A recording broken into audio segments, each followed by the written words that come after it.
ఏం నేర్చుకోవాలంటే ఈ యొక్క సమాజంలో ఉన్నటువంటి వారి గురించి మనం ప్రార్థన చేయాలి. అంటే ఈ సమాజంలో నశించిపోతున్న ఆత్మల గురించి మనం ప్రార్థన చేయవలసిన వారము.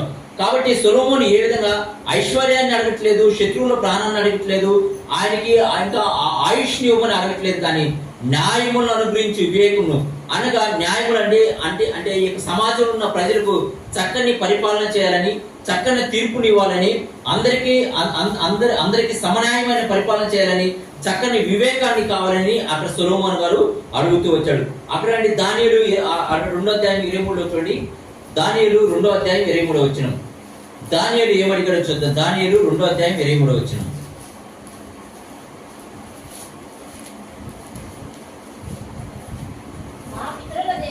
మా పితరులు దేవా, నీవు వివేకమును బలమును నాకు అనుగ్రహించి ఉన్నావు. మేమడిగిన ఈ సంగతి ఇప్పుడు నాకు తెలియజేసి ఉన్నావు కనుక నేను నిన్ను స్తుతించుచున్నాను, గణపరచుచున్నాను. ఏలైనగా రాజు యొక్క సంగతి నీవే మాకు తెలియజేసివని దానియేలు మరలా చెప్పిన 17వ వచనం. అప్పుడు దానియేలు తన ఇంటికి పోయి తన స్నేహితులైన అనన్యాకును, మిషాయేలుకును, అజర్యాకును సంగతి తెలియజేసి, ఇక్కడ జాగ్రత్తగా ఉంచాలి, తానును తన స్నేహితులను బబులోనులో తక్కిన జ్ఞానులతో కూడా నశింపకుండునట్లు ఆ కళ యొక్క మర్మ విషయములలో పరలోకమందున్న దేవుని వలన కటాక్షము పొందు నిమిత్తమై ఆయనను వేడుకొనుడని వారిని హెచ్చరించెను. ఇక్కడ దానియేలు ఏ విషయం అడుగుతున్నాడు?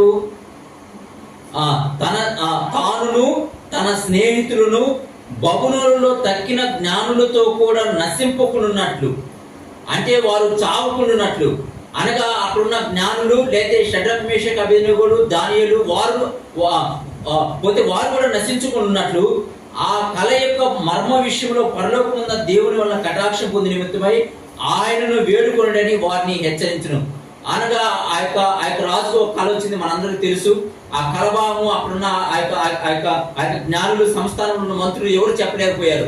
అయితే రేపు తెల్లవారితరికి చెప్పకపోతే అందరినీ ఆయన చంపివేస్తానని చెప్పాడు.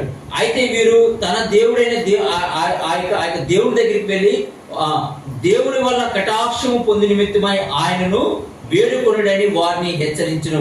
అంతటా రాత్రి యందు దర్శనము చేత ఆ మర్మము దానియేలుకు బయలుపరచబడిన కాక దానియేలు పరలోకమందున్న దేవుణ్ణి స్తుతించెను.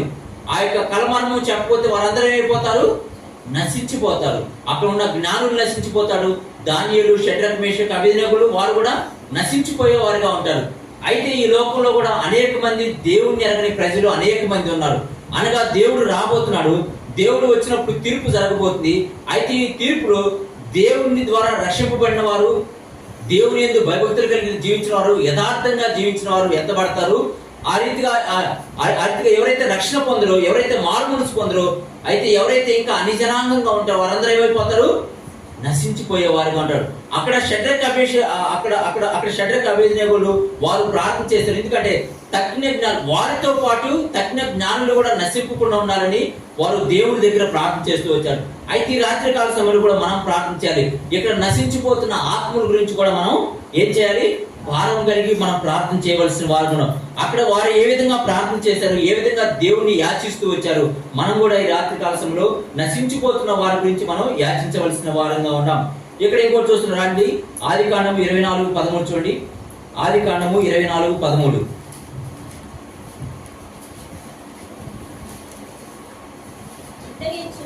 చిత్తగించుము, నేను ఈ నీళ్ల యూట యొద్ద నిలిచి ఉన్నాను. ఈ ఊరి వారి పిల్లలు నీళ్లు చేదుకొనుటకు వచ్చుచున్నారు. కాబట్టి నేను త్రాగునట్లు నీవు దయచేసి ఈ కడవను వంచుమని నేను చెప్పగా నీవు త్రాగుము, నీ వంటెలకును నీళ్లు పెట్టెదనని ఏ చిన్నది చెప్పెను ఆమెయే నీ సేవకుడైన ఇస్సాకు కొరకు నీవు నియమించినదై ఉండును గాక. అందువలన నీవు నా యజమానుని మీద అనుగ్రహము చూపితునని తెలుసుకొందునను. ఇక్కడ మనందరికీ తెలుసు, ఇక్కడ ఎవరు ఈయన? ఎలియాజరు గారు ఇస్సాకు కొరకు ఆ యొక్క ఇస్సాకు ఒక భార్యను చూడాలని వెళ్తూ వచ్చాడు. అయితే ఇక్కడ మనం గమనించవలసింది ఏంటంటే, చిత్తగించుము, నేను ఈ నీళ్ళ యోట యొద్ద నిలిచున్నాను. నీళ్ళ యోట దేనికి సాదృశ్యం? దేవునికి సాదృశ్యంగా. అనగా అక్కడ అక్కడ అక్కడ ఎలియాజరు మొట్టమొదటిగా దేవుని దగ్గరికి వచ్చి ఆయన నిల్చున్న వాడిగా మనం చూస్తున్నాం. అక్కడ ఇర్మియా 2:13 చూడండి. ఇర్మియా 2:13 చూడండి.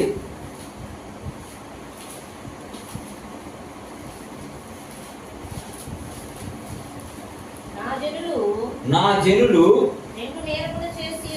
రెండు నేరములు చేసి ఉన్నారు, జీవజలముల యోటనైన నన్ను విడిచి ఉన్నారు. చూడండి, జీవజలముల యోట అనగా దేవుడే. దేవుని దగ్గర ఆయన నిలిచి ఉండి ఆయన అడిగేవాడిగా ఉన్నాడు. అక్కడే 26-27 చూడండి. ఆదికాండము 24వ అధ్యాయం 26-27 చూడండి. ఆదికాండము 24వ అధ్యాయం 20. ఆ మనుష్యుడు తన తల వంచి యెహోవాకు మొక్కి, అబ్రహామును నా యజమాని దేవుడైన యెహోవాను స్తుతింపబడును గాక. ఆయన నా యజమానునికి తన కృపను తన సత్యమును చూపుట మానలేదు. నేను త్రోవలో ఉండగానే యెహోవా నా యజమానుని బంధువుల ఇంటికి నన్ను నడిపించెను.